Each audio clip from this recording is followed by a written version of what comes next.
Hi, everyone. Today, I'm going to open up about an experience that deeply affected me, one that made me question everything I thought I knew about myself and my life. As the title hints, this story is about a chance encounter with a stranger during a vacation, an encounter that changed everything. Let's go back a few months. Life at home was tense. My marriage, once a source of joy and comfort, had become distant and cold. My husband and I barely spoke beyond the necessities of daily life. The once vibrant connection between us had dimmed, leaving a chasm filled with resentment and unmet expectations. I felt stuck, trapped in a routine that left little room for happiness or growth.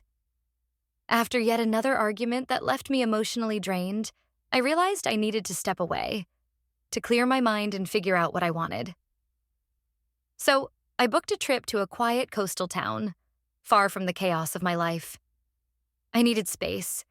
Not just from my husband, but from the life that felt like it was closing in on me. The first few days in the town were blissfully uneventful.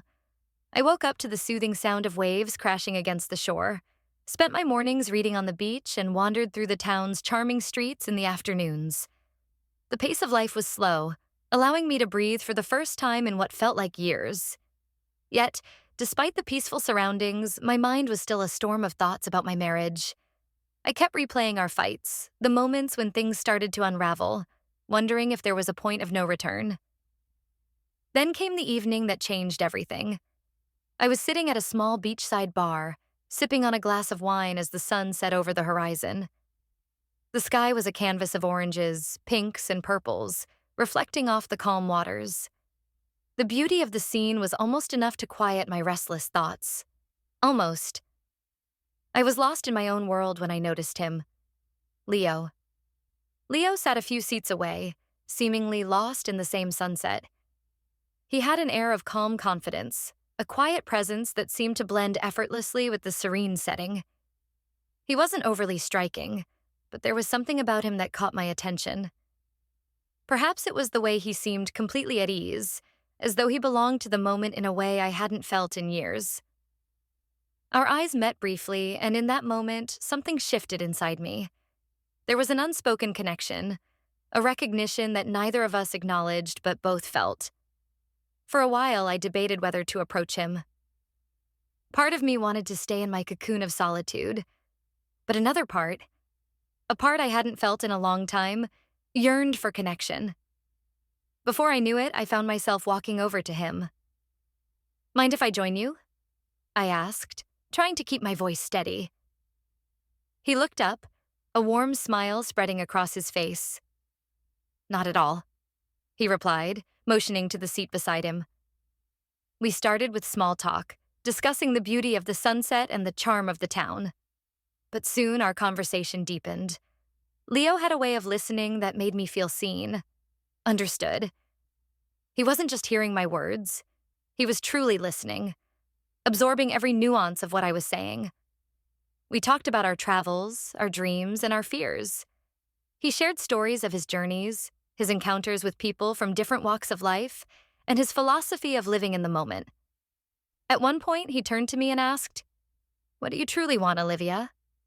Not as someone's wife or daughter, but as you. The question took me by surprise. It was so simple, yet it struck a chord deep within me. I realized I hadn't asked myself that question in a long time.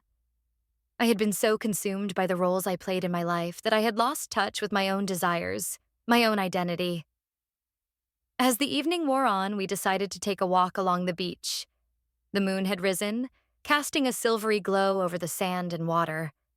The air was cool, the breeze carrying the scent of salt and freedom. We walked in comfortable silence. The only sounds were the gentle lapping of the waves and our footsteps on the sand. It felt as though the world had narrowed down to just the two of us, walking together in a bubble of peace and connection.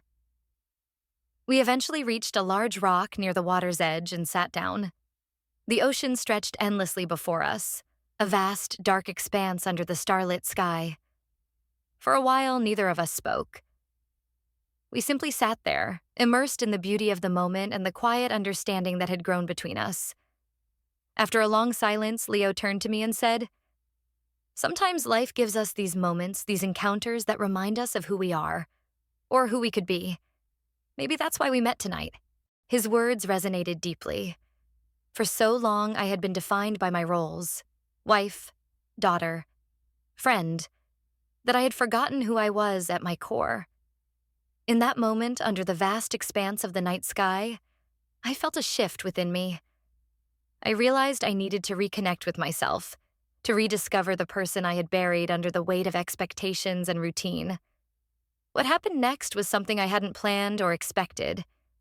It was as if the dam holding back all my emotions had burst. The connection we shared deepened, becoming not just emotional but physical. That night, in the embrace of a stranger, I found a piece of myself that I thought was lost forever. The next morning, as the first light of dawn crept into the room, I lay in bed, a storm of emotions swirling within me. Guilt, confusion, but also a strange sense of peace. I knew what I had done couldn't be undone, but I also knew it had forced me to confront the truths I had been avoiding. When it was time to say goodbye to Leo, I felt a lump in my throat. I wanted to thank him, to tell him how much our encounter had meant to me, but the words wouldn't come. Instead, I simply said, "Thank you."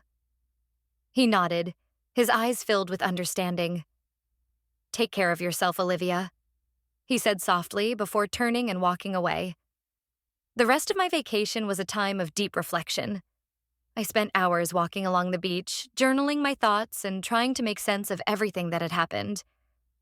Meeting Leo was a wake-up call, a reminder that I needed to take control of my life, to stop living passively and start making choices that would lead to my happiness.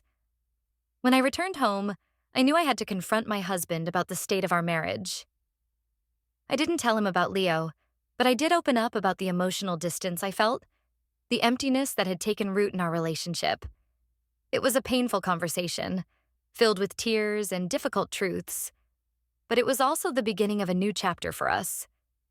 In the months that followed, we worked hard to rebuild our relationship.